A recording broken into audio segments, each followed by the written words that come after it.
Rise and shine! Mga ka-RSP, ito na po ang gabay, patnubay palala at prediksyon ni Master Hans Kua ngayong araw ng March 11, Tuesday.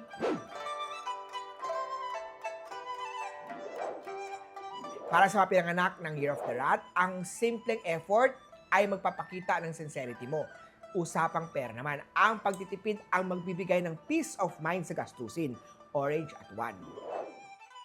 Kaya Oxamana, basta responsible ka sa mga bayarin, magiging maayos ang buhay. Ang tamang pagbabudget ay magbibigay ng financial freedom. Purple at 6. Tiger naman, huwag pikon sa critics na mga katrabaho. Kung alam mong ayos ang trabaho mo, walang dahilan para mainis ka. White at 2. Kay Rabbit naman, natandaan, ang nagmamadali ay nasasaktan muli. Huwag madaliin ang love life. Yellow at 4. Kay Dragon naman, do not mix business with pleasure. Pag trabaho, trabaho lang. Green at 7. Kay Snake naman, gawin kung ano ang nasa puso mo. Magandang araw to para maghanap ng bagong pagkakakitaan. Blue at 9. Eto naman, Sin of the Horsey. Be sensitive sa mga nakapaligid sa'yo. Malaking bagay ang teamwork at pakikisama. Pink at 3.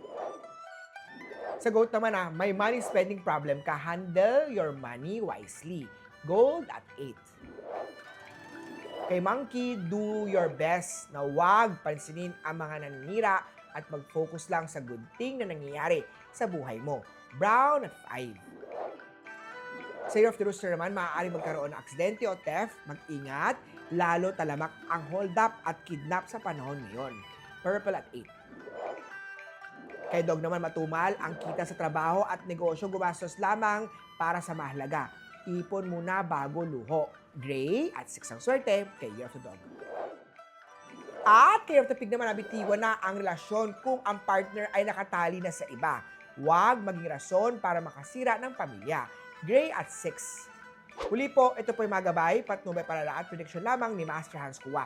Nasa inyong mga kamay, nasa lalay ang inyong tagumpay. Kaya always be positive at i-claim ang mga swerte, mga ka-RSP.